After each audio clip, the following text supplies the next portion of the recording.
Ferrari has endured a difficult spell during the Melbourne GP, but the Maranello-based squad has no time to dwell on their mistakes. We are headed to Shanghai, and they already have the first upgrade of the season ready for the sprint weekend, and Mercedes might be in a bit more trouble than they would like. Will this upgrade, one that we saw during preseason testing in Bahrain, actually work? And more importantly, what's Wolff's verdict on it? There is no doubt about the question marks that the Melbourne GP left hanging over our heads when it comes to Ferrari's performance. While the biggest improvement needs to be made behind the pit wall and in the decision-making process, we've seen that the explosive start of Leclerc should be a great advantage in the early stages of the race, but you also need to keep that lead by having an overall greater performing car than Mercedes. And Ferrari is already making the first step towards that direction by introducing the three components of the Macarena rear wing, as Fred Vasseur called them. The Frenchman stated that upgrades are coming in Shanghai, even though it's a sprint weekend, and the team will only have one free practice session to test out the performance of the upgrades. This means one thing: they are more or less certain that the upgrade will work and will bring them a good amount of performance, even though it won't be brought fully. The rear wing of the Ferrari, initially seen in Bahrain, created a lot of controversy, primarily because of its rotating nature.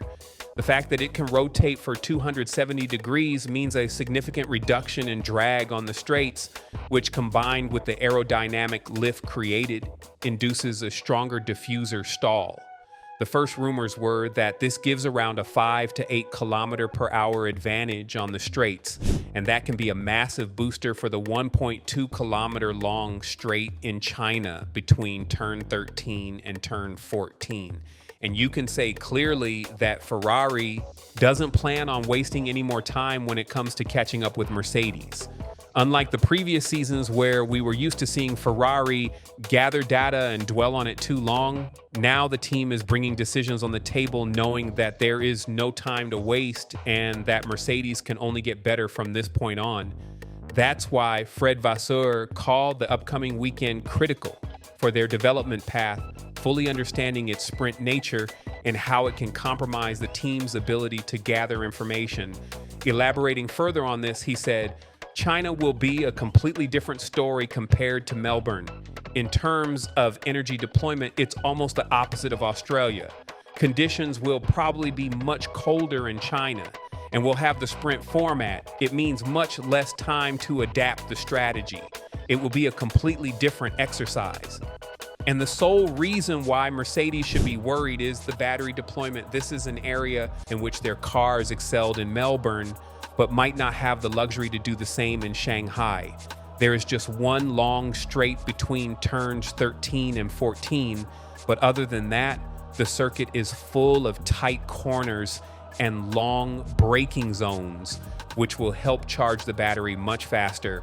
And with a proper battery charge as well as cornering speed, Ferrari could get way ahead of Mercedes in China. Let's not forget the fact that if the rumors about their rear wing are to be believed, then the straight line advantage that Mercedes has could be non-existent. On the other side, Toto Wolff understands the threat that's coming from Ferrari in the upcoming weekend, and I don't think you could blame him. When talking about the championship so far, he acknowledged the fact that his team is back on track, but Ferrari is close and needs to be monitored. As he elaborated, "There's so much contentment that I feel in the team at the moment. We've had such a winning streak with these 8 championships and then very difficult years. You know, we still won races and finished second in the championship, but a solid 1-2 where you feel a season ahead that means you can fight for a world championship. That wasn't for a long time.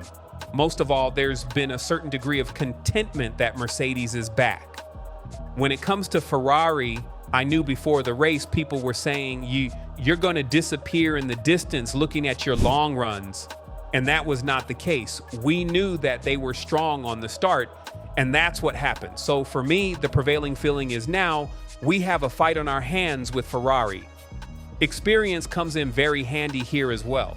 While Toto Wolff might have the upper hand compared to Ferrari in terms of the car's performance, I wouldn't call it a day so quickly.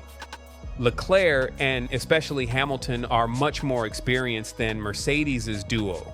And while most of the performance now relies on the car rather than the driver, the skills of the individual matter a lot. Lando Norris's verdict on Ferrari is also something that Mercedes needs to think about ahead of the 2026 season. The SF26 is a car that has a great cornering speed and acceleration out of the corners, so the high downforce circuit should be dominated by them if we're to believe the first impression. Talking about this, Norris said, "I think Ferrari, from what we see quite clearly, has the best car. Their cornering speeds are unbelievable. For us to match, that is zero chance at the minute, and we have to work very hard to understand things and learn as much as we can from this part of the season, because this part of the season now sets up the rest of it." This is definitely why Vassar's team wants to push forward with the upgrades. There is no time to be wasted, and if you want to catch up with Mercedes, you need to act on it swiftly. However, the Maranello-based squad might have hoped that the difference in performance compared to them and Mercedes would be bigger than 2%.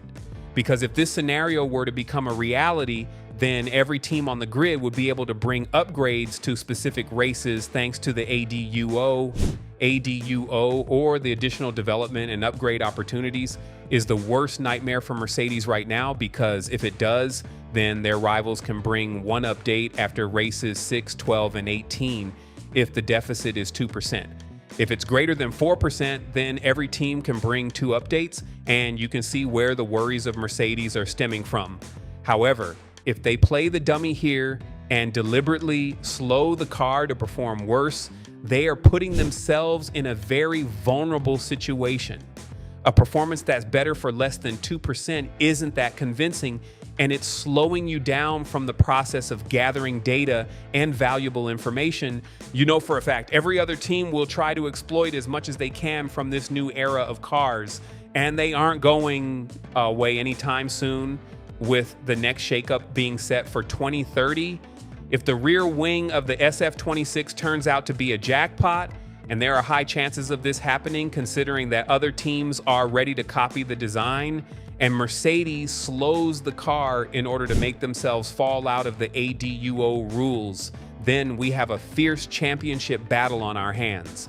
And there are already beliefs among the F1 pundits when it comes to Mercedes speed in Melbourne. Ted Kravitz, for one, doesn't think that the Silver Arrows have gone full throttle in Australia. Adding his verdict on the performance of the W16, Kravitz said, "The thing that we all thought was going to happen happened, which is that it was a Mercedes 1-2. They didn't run away with it. Maybe they had their engine turned down. I'm not quite sure. We haven't seen their full performance quite yet.